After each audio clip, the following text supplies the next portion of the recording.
Good morning, everyone. Thank you so much for joining us today. My name is Josh Black. I'm APFA National Secretary. We're really glad to have you on today. This is January 20th, 2022, and this is the APFA Phoenix Virtual Town Hall.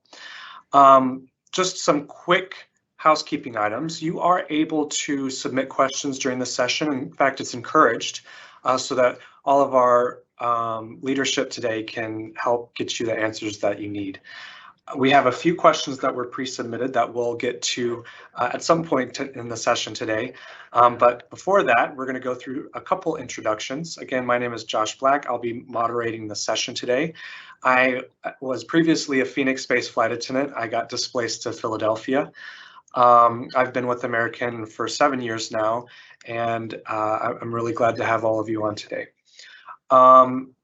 Today we have the Diversity, Equity, and Inclusion Committee on. It is a committee that was formed last year by the Board of Directors and national officers. It is, to me, such an important and vital committee.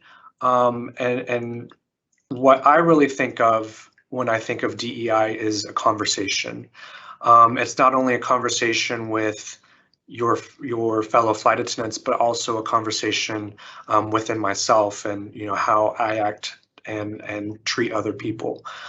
So we'll be handing it over to the DEI later to do some discussions amongst the team and answer any questions that you guys may have. So without further ado, I will go ahead and hand it over to Robin and Sakura. Robin? Good morning, everyone. As you can see, I'm not really well, but since I wanted to be here for this, and because I think it is so important that we hear the message of the Diversity, Equity, and Inclusion team. And I know that all of you have questions after the holiday season and what we're looking towards for this year, 2022. With us today are also Sakura Flowers, our Phoenix-based Vice President, and I'll let her talk for a minute because I'm losing my voice. Hi, everybody. We're glad that you could join us today, taking time out of our schedules. I know you're busy flying. Hopefully you have a little bit of time to rest up and be with family after the busy holiday season. Robin and I are excited to have the Diversity, Equity, and Inclusion Committee today, and then we're going to be able to meet some of those members and hear their exciting message. And then we also have the Core Contract Action Team, Deb Volpe, who will be speaking a little bit later. Great, thank you. So why don't we go ahead and start out with some of our questions that our fellow flight attendants submitted prior to the meeting. The first question, what are you doing about reserve? That's a really great question. Robin. Well, as you know, rotating reserve is contractual. So we are in the middle of negotiations now. There have been surveys sent out asking the membership, and I hope that every single one of you that have these questions, filled out the survey, because the negotiations team will not be able to work on something that they don't know what you're looking for. I know the company doesn't like rotating reserve either. So hopefully if you have any questions, if you have any suggestions, please send them to negotiations@apfa.org. You can always send it to Sakura and we will forward it on to them. But the best bet that it doesn't get lost in the mail is just to send it to them directly. I know that I don't think anybody, when we came up with the JCBA, when it was basically given to us by an arbitrator, ever thought that rotating reserve would go as deep as it has. But no one ever expected COVID either, or the cutbacks. And prior to the displacement of the 468 flight attendants here in Phoenix, we never went as deep as it's gone now. I wish I had more answers for you, but until we can come up with something contractually, it is a contractual provision and we are bound by our contract. And Sakura and I are working hard for Phoenix, and we will make sure that the contract is always adhered to by the company. Josh. Great, thank you for that. And I dropped into the meeting chat the email address. It's negotiate@apfa.org. Feel free to send feedback to the negotiating committee and let them know what your priorities are. Our next question we received was, when will displaced flight attendants be back in Phoenix? I think you're going to take that one, Robin. Yes, let me tell you, I've let the company know, and so has Socorro, that if they, especially if they want me to retire, they can bring back all 468 Phoenix-based displaced flight attendants that want to come back, because I'm not retiring until they're all back here. That's my commitment. And Socorro worked very diligently to show the attrition, and we continue to send them charts. We continue to talk to them every month. Because of this, they've slowly but surely given us 10 here, 10 here, 5 that turned out into 9. We've got 10 that they've offered us for March, which is not what we wanted. We asked 50 to 100, and we will continue to show them why we need this 50 to 100.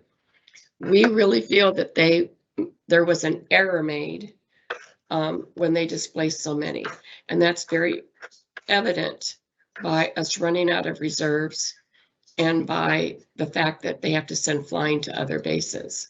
So we will continue with that, and it's a top priority with us to get, because as we get our displaced flight attendants back, we also bring down the seniority of our rotating reserve.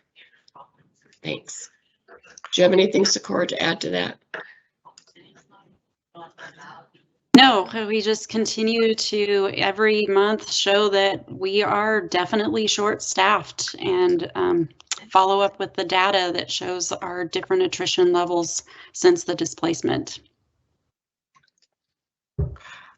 Thank you, Robin and Socorro. The next question that we received is, what definite steps have been taken to eliminate the, quote, trip cartel? Let's see. So the union has come out very strongly against the improper use of our scheduling tools. Seniority is such an important part of our bidding systems that it is important that if you're bidding these trips, that you don't, improperly use the scheduling systems. In fact, I'm going to send in the chat right now a hotline that we put out, I believe, last week from the national officers and the base presidents, really talking more about this issue. The company, let's see, I'm just going to read one of the sentences in here that really stands out. Management has made it clear that this illicit trip activity is prohibited. If you are trading or dropping trips outside of the intended means of our scheduling systems, you'll be subject to discipline up to and including termination.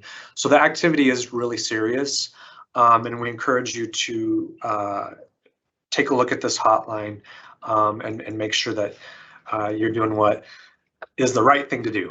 Okay. So the next question, thank you for the question, by the way. The next question is, if the mask mandate concludes in March, will the company still let us have the option to wear masks? And I think Socorro is going to touch on this one. APFA always has and will continue to advocate for the health and care of our workforce. So this would also include the ability to wear personal protective equipment such as masks and gloves. Great, thanks, Socorro.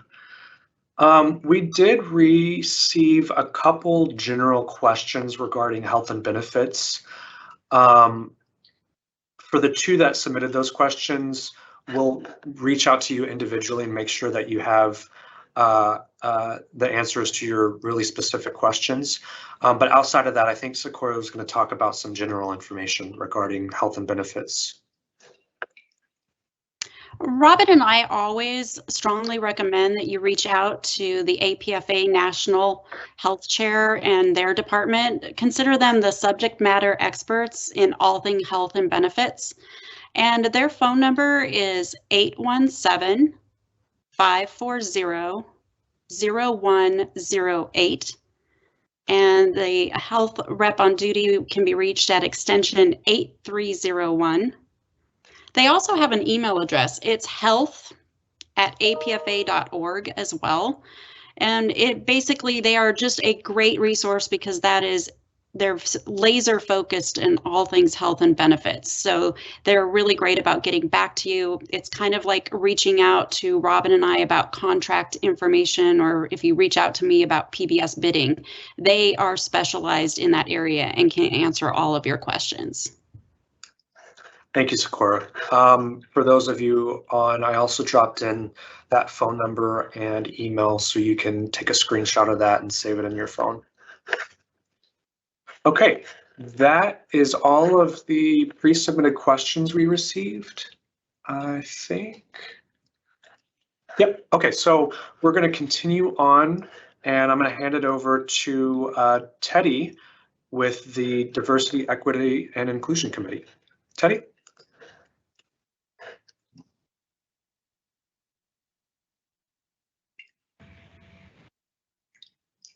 Just go ahead and unmute, Teddy. You're good. I'm getting this thing on mine. Can you guys hear me? We can hear you just fine. All right, let me say good morning to everyone. Let me say, first of all, thank you to Robin and Sakura for having us. We are excited about being here today. My name is Teddy Andrews. I'm joined today by Charlotte, Chadron, and Rhonda, my co-chairs who share in partnership with me as your co-chairs for the Diversity, Equity, and Inclusion team. We are flight attendants, and I'm going to allow them to introduce themselves. And we also have another one of our committee members with us. And we're going to take a moment very quickly to first introduce ourselves, and then we'll tell you a little bit about the committee, our mission, and what we're doing and what we got going on a little bit now, and how you can become a part and become involved with us here at APFA and the Diversity, Equity, and Inclusion team. My name is Teddy Andrews. I am a Charlotte-based flight attendant, 10 years, and I'll go ahead and pass the mic to the next person that's going to introduce themselves. Charlotte, you're up next. Hello, everyone. My name is Charlotte Sybills, co-chair here for Diversity, Equity, Inclusion here at the Association of Professional Flight Attendants. And I'm a Charlotte-based flight attendant, 8 years now. I'm excited to be here. Thank you so much, Robin and Sakura, for having us today. And I'm looking forward to sharing our thoughts and listening to your questions and answer it to the best of our abilities today. Thank you. And Chad. Hello, everyone. I am Chadron Calhoun. I'm based in Philadelphia. Been with the company for 8 years. I also want to thank Robin and Sakura for having us today. Look forward to sharing with you all some information about how you can get involved with the committee and the work that we're doing here at APFA. Candace. Hello, everyone. I'm Candace Henry, and I am a flight attendant of 8 years based in Dallas-Fort Worth, and I am a committee member. Excited to be here and looking forward to this discussion. Thank you. Next, we are going to talk about, Charlotte is going to talk to us about the Diversity Fair. Yes, so we've decided to do the Diversity Fair in your base in Phoenix there somewhere in April. The dates are not exact as to when we'll be having that fair, but we would love to have you guys. If you're going to be in the crew room or have a trip during that time, we will send some information out to give you some specifics on when the date will be so that you can try and schedule that time to join us. We'll be there to answer any of your questions. We'll also be offering some videos that will be shared. So if you would like to come out and do a video of your thoughts on diversity, equity, inclusion, we'll be on site at the fair to actually do those videos live. We will be sharing a video that we've already gathered some information from some of our members, leadership in flight attendants, that will be posted on the hotline. You'll see that coming out really soon. So we would love for you guys to get involved. We're excited about this, and we want to hear what you have to say. We want to hear what you have to say. We want to answer any questions that you may have, and this will be a great opportunity for you to be able to come out and do so along with your other coworkers.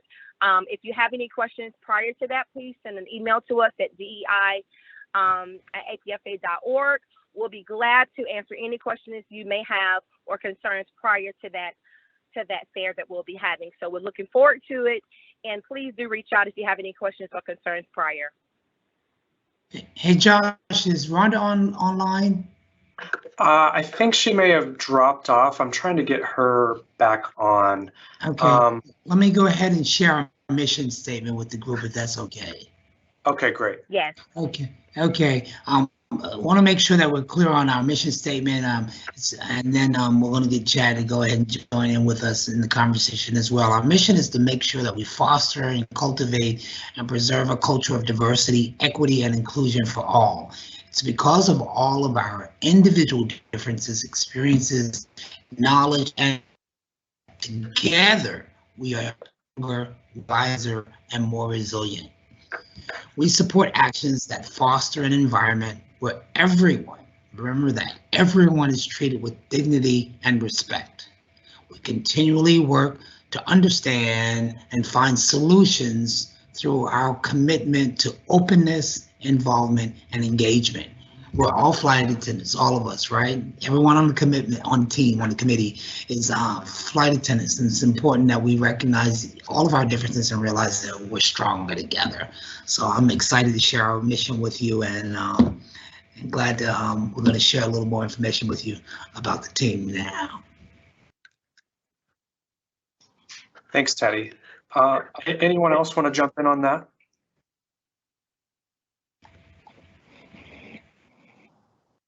Okay. I think next we're going to have Candace speak on how she got involved. Yes, and like Teddy said, and everyone else on this team, we are gathered together to recognize our differences and celebrate it. And that is what the inclusiveness is. So I came on because that's an area that I just have a passion for. Diversity is everybody. It's not just minoritized people.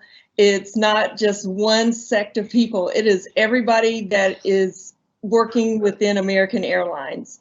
And the inclusivity of that is to recognize that uniqueness and to contribute back. So in that, we learn and we grow. For example, we had a presentation on pronouns, and we went really deep, but it was really fun. And it wasn't too deep, but it gave us a perspective on what to expect when we're interacting with our customers and our coworkers. And then we have videos that we produced.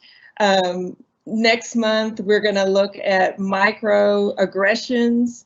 And it's just an evolving process. So if this is like something that you are excited about, I encourage you to, talk to our co-chairs and see what steps are taken to become a committee member, because it creates a team of like-minded people wanting to make change. So I'm just thrilled to be a part of it.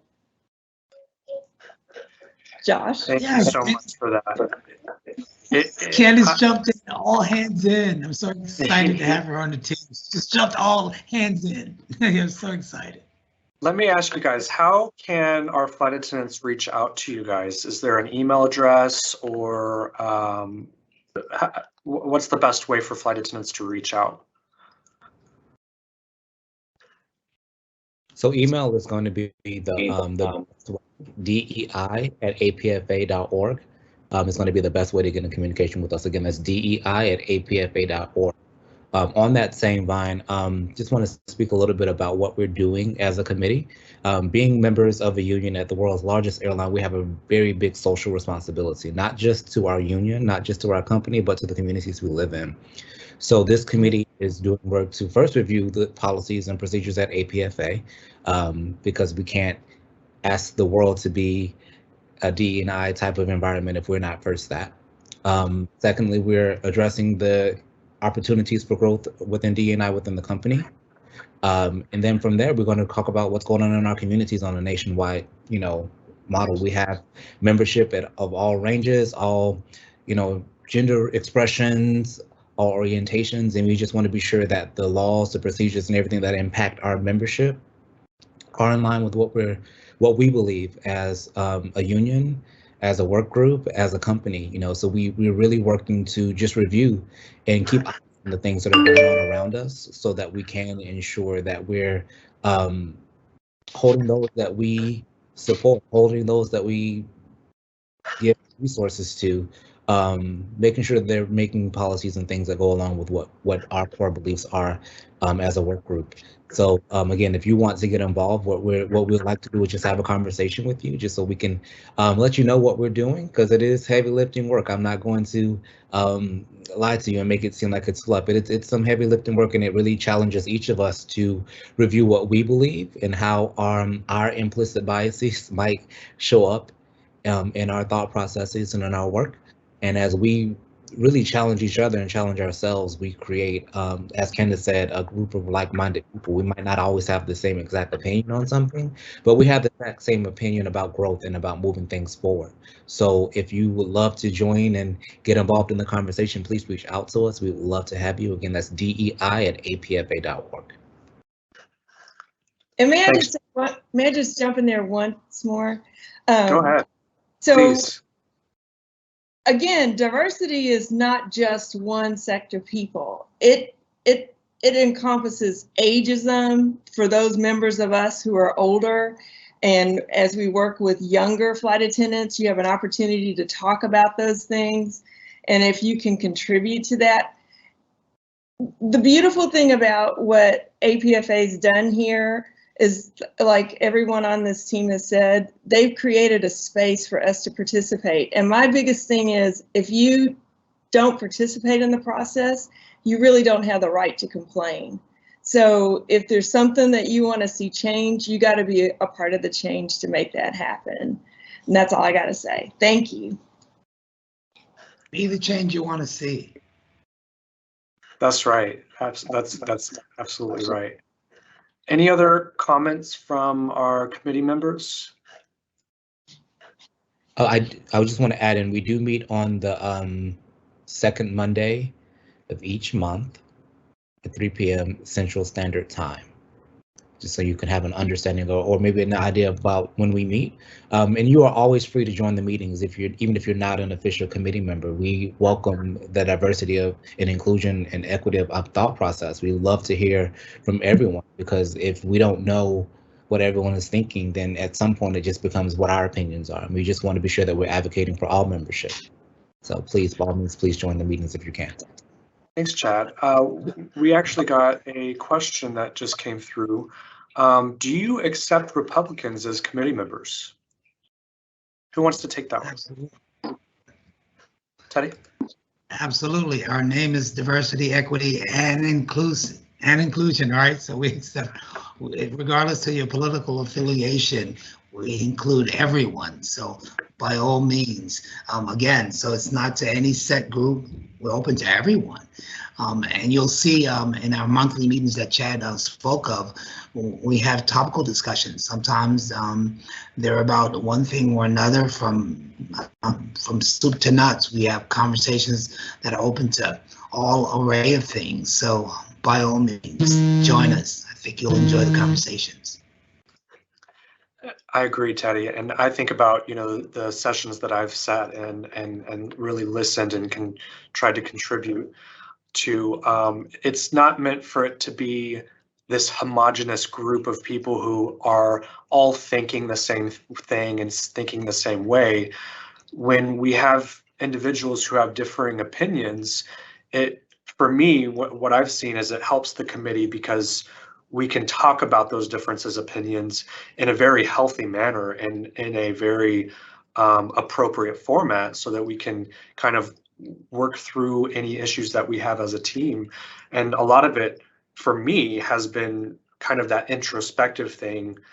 And what are my beliefs? Listening even just to what other people's struggles are has been helpful for me too. And I think Deb had her hand raised. Deb Volpe, she's on the contract action team. Deb? Thanks, Josh. I wasn't going to address this, but because DEI is here, I think it's really important. And I'm not going to go into gory details, but I had an encounter a couple weeks ago, which I spoke with Josh about and another individual. And I've been around for a long time, thought I could handle almost anything. And it threw me for a loop. And I wasn't exactly sure what to think, if I handled the situation properly. And what I'm saying is that for some people, they're going to think it's PC this, it's PC that. But at the end of the day, unless we've walked in somebody's shoes, we don't know, right? So when the situation occurred, about 10 days ago, Josh, where I got a hold of, I spoke to another individual. I was really at a loss. The first words out of my mouth were, how did I not see this coming? Should I have seen it coming? And what could we have done to mitigate? And at the end of the day, I'm glad I talked it out, because I did learn a lot. And I don't think this is about being quote unquote PC. That I don't see that. What I see is that this should come naturally, but it doesn't for many people. So it's okay to, in my opinion, and I'll be corrected, to say, I don't understand. Please explain to me, what am I missing? Mm-hmm. Or this is how I feel. So it's okay to have those conversations. Absolutely. Absolutely, Deb. Thank you for that. You know, I'm going to go ahead, Teddy. Sorry. I think it's important, and I think it's great that you brought that up. I think it's important to have those conversations. Growth happens when we have those conversations. Chad spoke so eloquently earlier when he said most of the time we come to situations with our implicit biases, right? This is all I've ever known. This is all I've ever thought, right? This is the way I think. And sometimes we go into situations with our implicit biases, and this is just the way I've been brought up. This is all I've ever known. This is what I was taught. So it's through those conversations that we discover, that we grow, that we learn, that we change. So yes, it's important to have those conversations. Thank you for those. A little bit. Go ahead, Chad.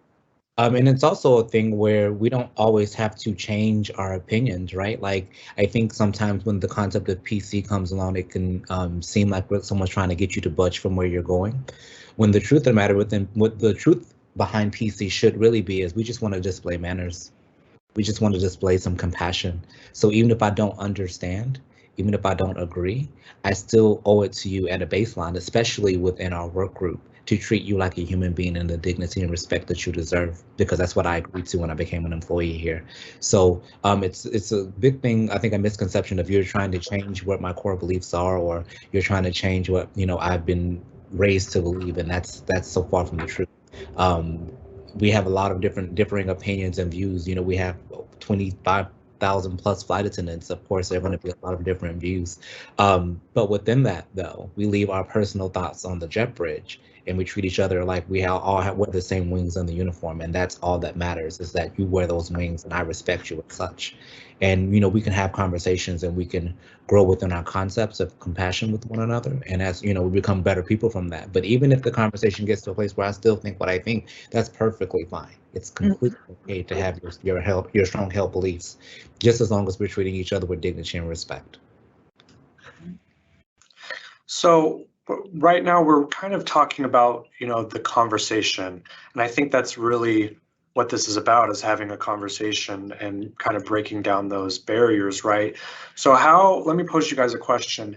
How would you recommend, or, you know, what would you do in a situation or any pointers that you can give our flight attendants for when they get into some difficult conversations? You know, what are some of the things that you might do in these situations? Chad?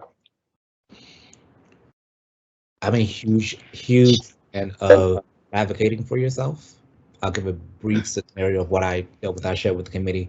I had a pilot come and he was saying hello to everyone on the crew, and we were standing there, and he said hello to everyone, hello, hello, hello. And he got to me and he was like, "What's up, bruh?" And I stepped back and I was like, "Hey, I don't speak that way. But good morning." And, you know, he was embarrassed, you know, and he apologized, but it was that thing in the moment of immediately advocating for myself, of letting them know, like, hey, this isn't okay. That immediately made me uncomfortable, because I think what happens oftentimes is the offended will often just make it, you know, make everyone comfortable and just hide their discomfort as a means to just making everything go forward. But eventually, you know, that gets to a place where it might bubble over and you might not respond properly, or you might be in a situation with someone else that has nothing to do with the initial offense, and now you're reacting because your emotions have gotten the best of you. So my thing is always advocate for yourself. Hey, listen, I just have to explain to you, you know, what you did actually impacted me. And at that point, maybe explain why, you know, if they're open to hearing it. But if nothing, for no other reason, even if they're not open to hearing the conversation, at least you know you stood ground for yourself and made space for yourself to be respected as a human being, even if the only person respecting you is yourself. And if I can add to that, we use a lot of vocabulary words that sometimes people are not familiar with. So like, say, for example, when Chad said implicit bias, when that pilot approached him, the pilot assumed, based on his bias, meaning his way of thinking, was what would be acceptable. And he may not have even, with the intention to be disrespectful, he may not have intentionally been disrespectful, but at the same time, Chad felt comfortable to speak for himself. And when in these meetings, we talk about tools that enable us to be able to advocate for ourselves and to be sensitive to other people's unconscious bias. Like, for example, an unconscious bias would be a friend of mine whose father said, you never want to quit a job. But here he is, 62 years old, with millions of dollars in his bank account, and he feels uncomfortable quitting his job because his unconscious bias is leaning toward what his father said 45 years ago.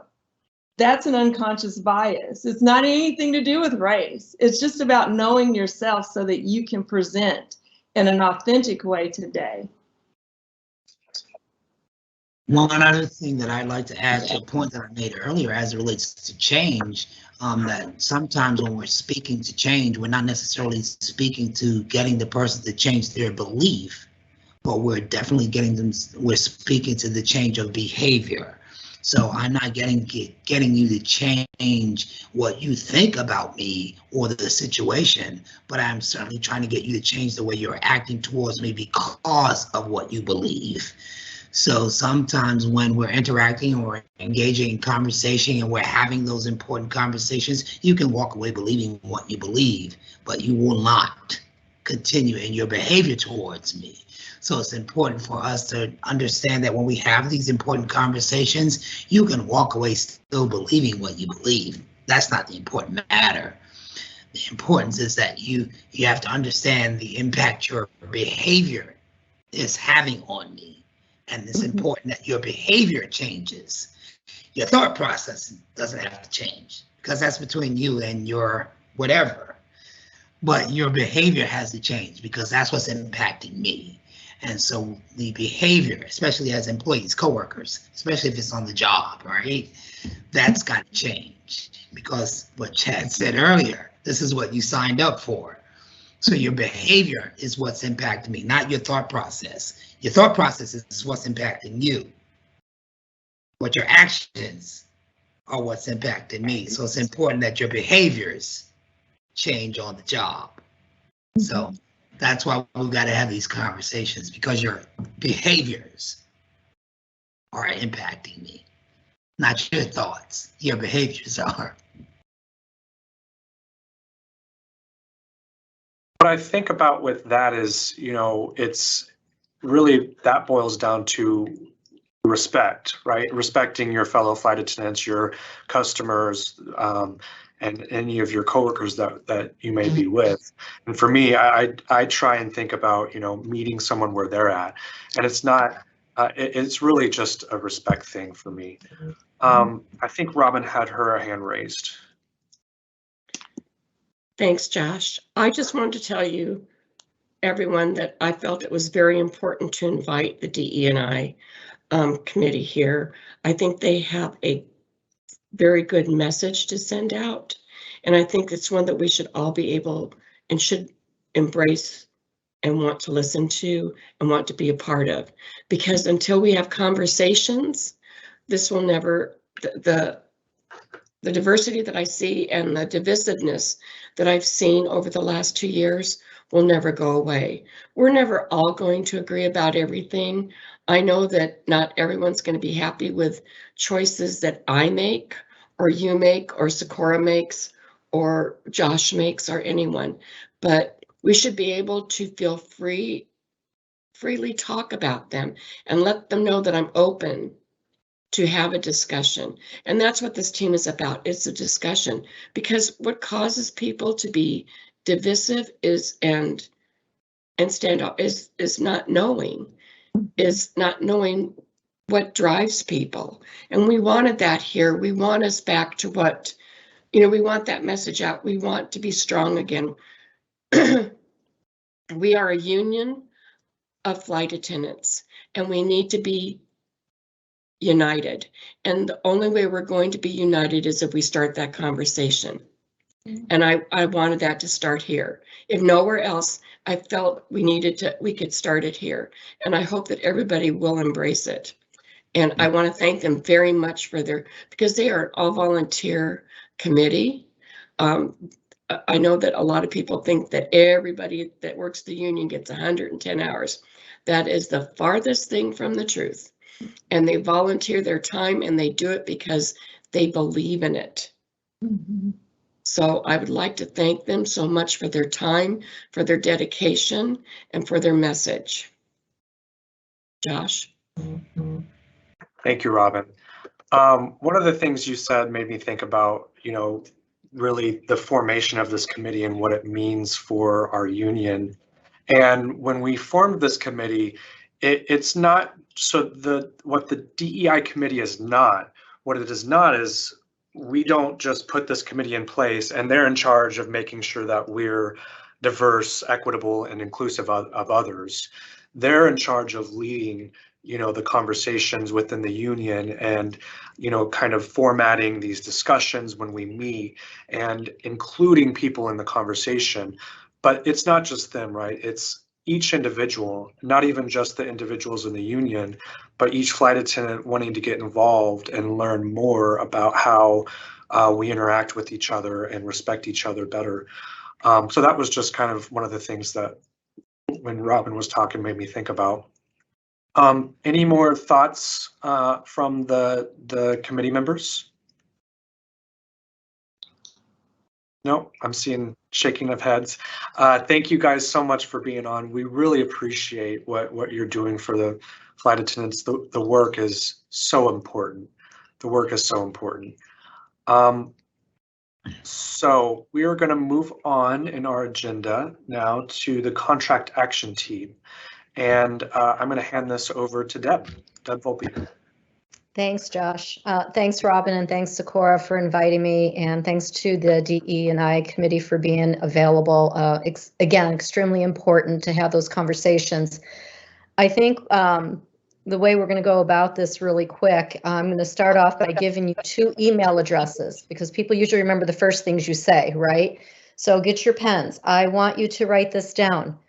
Questions regarding negotiations, when you want to send that stuff in, your feedback, negotiate@apfa.org. That is negotiate@apfa.org. Contract Action Committee, about what I'm about to talk about. That email is real simple, action@apfa.org. That is action@apfa.org. Okay. So why are we doing this? And how many people have rolled their eyes at home right now thinking, here we go again? We are in contract negotiations, guys, and we've been down this road before. It's going to be a little different. For those who have not been on property since the merger between Legacy US Airways and Legacy AA, this is a different type of negotiations. Our JCBA only had 150 days to negotiate.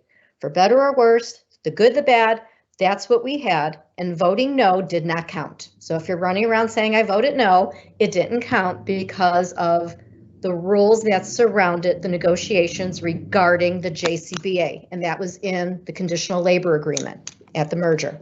Okay, I'm moving off of that. What we are doing right now is critically important. The negotiating committee cannot do this without us. So let me just say that. They cannot just be in that room without an engaged workforce. They need to find a way to virtually bring in 24,000 flight attendants into that bargaining room. And the best way to do that is to start building our numbers. Now, look, we're dealing with pandemic. We're dealing with the company doing land grabs on our contract at every turn. We are dealing with no hotels, everything that we are dealing with out on the line. The last thing people want to do is try to get involved in something else. We have made it very easy. Contract action, by joining contract action team, here's what you're committing to. You're committing to 1, signing up for emails from the hotline. 90-something% of your information is coming through a hotline, okay? You're also saying, look, I'm going to get the hotline, and if somebody doesn't have a hotline, I'm going to show them how to get signed up. Also, when there are events, and I'm going to talk about these events, when there are events scheduled, I'm either going to do my best to participate in some way or just tell people about why it's important to participate. You can be on contract action team and be active in the galley, in the crew room in an ops, walking through the airport, on the crew van. This is critically important because the more names we get on there, here's what we're telling the company. We got 5,000, we got 10,000, we have 15,000, we have 24,000 people signed up.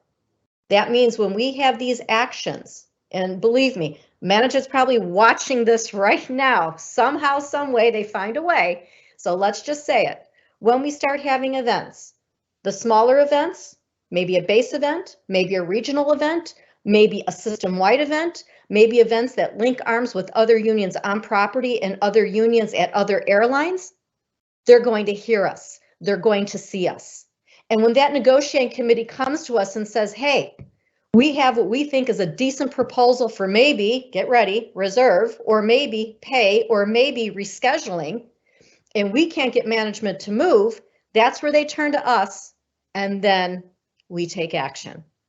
Think of 3 words: attack, attack, attack. That's what this is. This is our career. This is our contract. Now, this contract may be the last contract for some of the most senior people, okay? This contract may not be the last contract for some people. They're in the middle of their career, so they're saying, look, I need to build, okay? This contract, it may be the first real contract that our new generation flight attendants who are hired at the merger or after are going to experience. So this is not about senior versus junior. This is not about line holder versus reserve.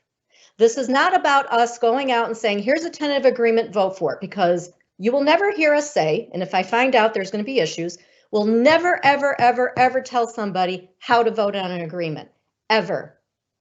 My needs may not be your needs. Sikora's needs may not be Robin's needs, okay? We're going to tell you why it's important to vote. We're going to tell you why it's important to be engaged. Now, we're doing pretty darn good right now signing up people. You haven't seen us out there too much. That changes. That's going to be changing. Keep an eye out for certain things. Certain things may be announced, other things may not be announced. Look at what our pilots are doing right now. If anyone's paying attention to what the pilots are doing, they just put out a commercial. Now, they have the deep pockets for that, but the point is that the pilots are on a fast track.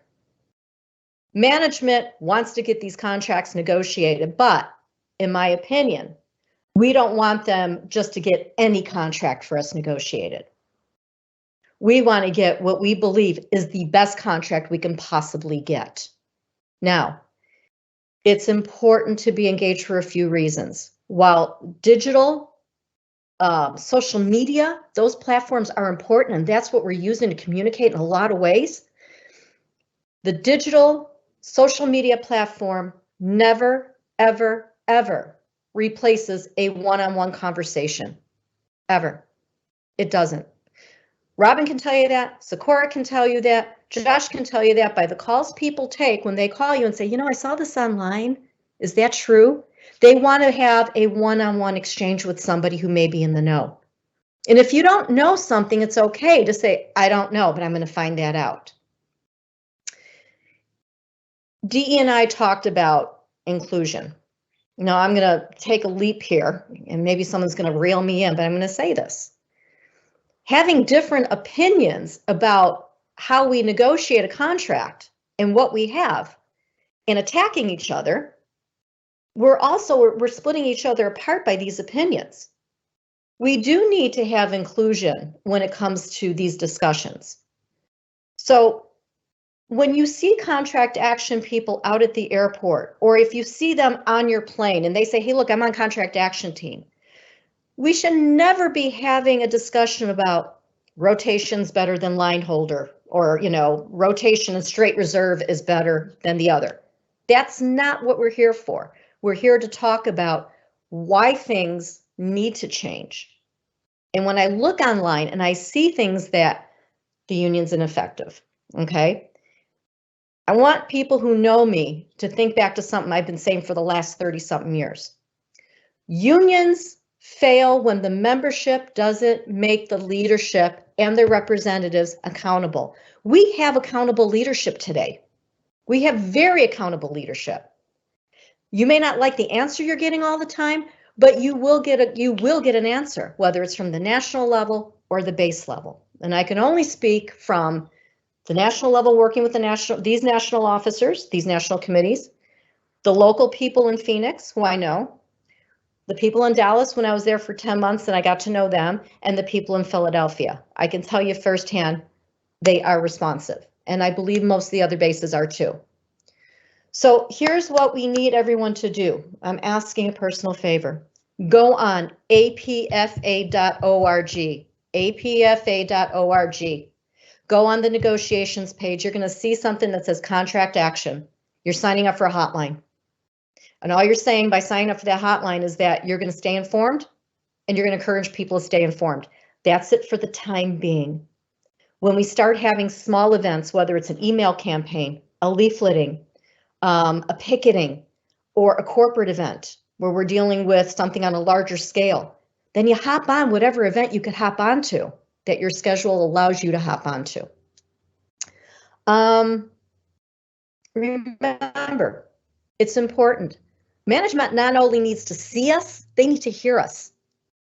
And we need to get out there and start having conversations with each other. It's as simple as that. We do it in the galley every single day of the week and twice on Sundays about every topic. We need to talk about this too. That's pretty much it. Thank you, Deb. We really appreciate the message. I'm going to share my screen real quick and show you guys how you can sign up. It is a really great thing to be a part of so that you can stay informed on what's going on, just like she was saying. And so if you go to apfa.org, we have a big banner right in the middle that you can click on and click sign up.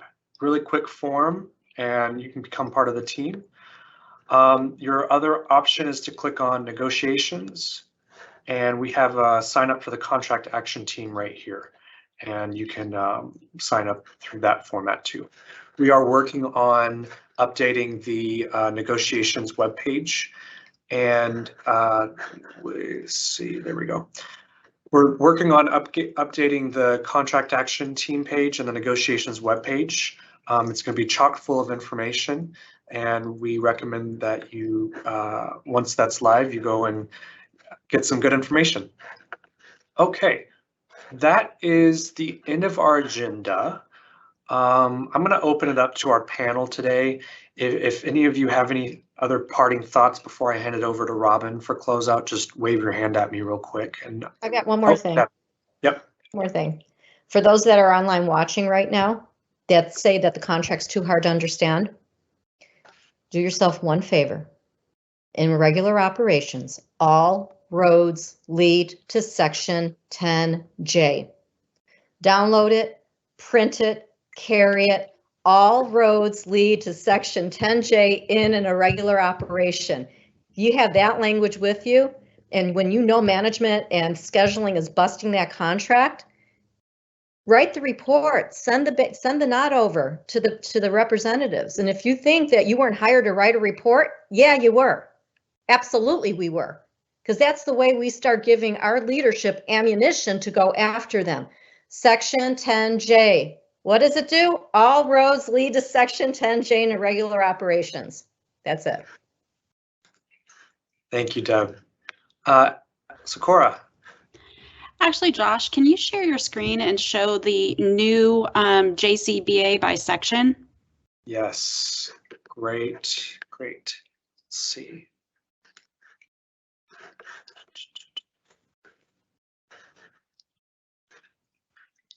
Let me find that screen. I've got too many screens up. All right, so once he gets a screen, you'll go into Know Your Contract. And there's an option to choose JCBA by section. So if you do, okay, yeah, JCBA by section. Now, if you want to see the full contract, that link right above the different sections will take you to the full legal document. Yeah, you've got it. So that'll take you to the full legal document, but each one of these sections you can actually go to. So if I do section 4, right, click on that. So go ahead and do, can you back up? Go to section 10J.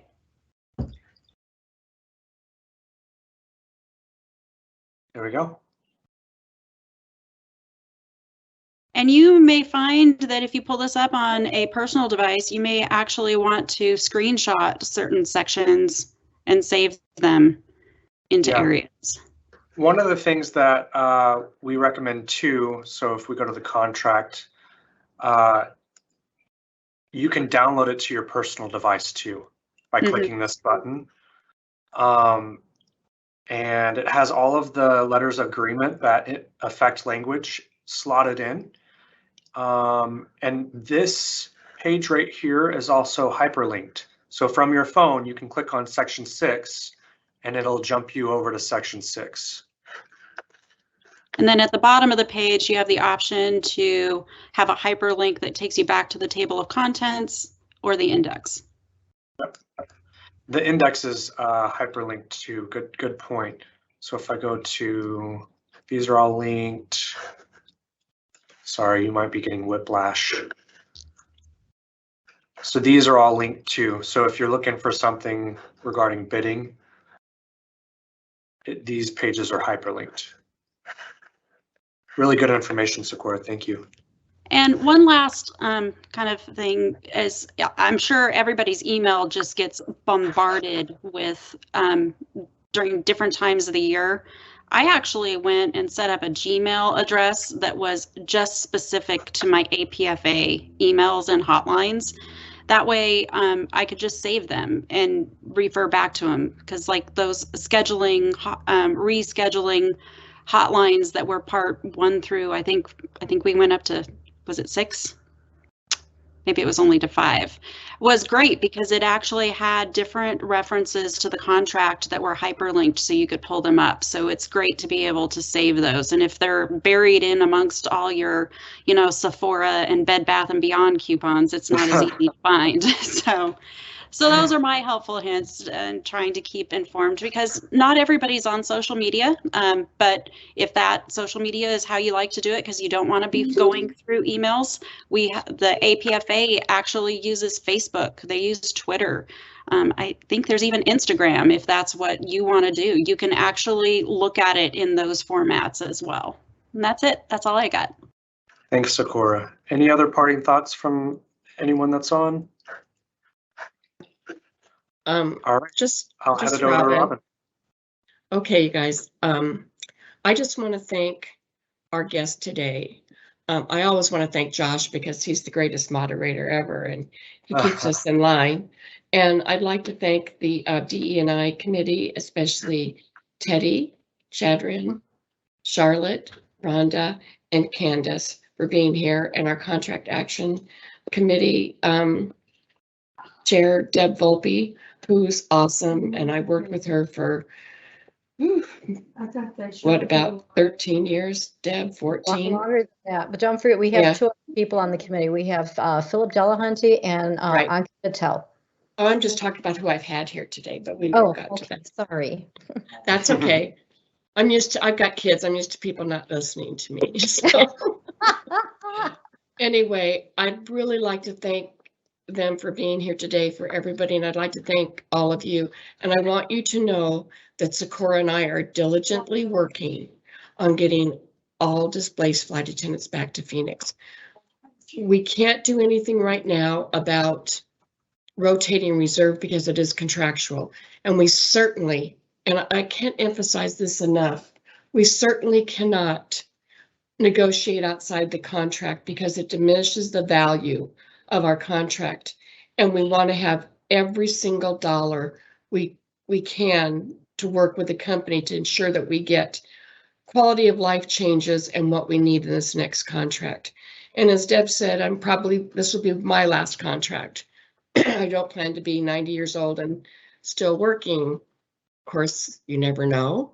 But at this point, I have a plan, and my plan is to leave sometime in the next 5 years. So this will probably be my last contract. And I want to make sure that whatever we leave builds a future for those flight attendants that follow behind us. So I'd like to thank you all for being here. If you have any questions, you have Socorro, my email addresses and our phone numbers. Thank you so much. Thank you, everyone. Fly safely.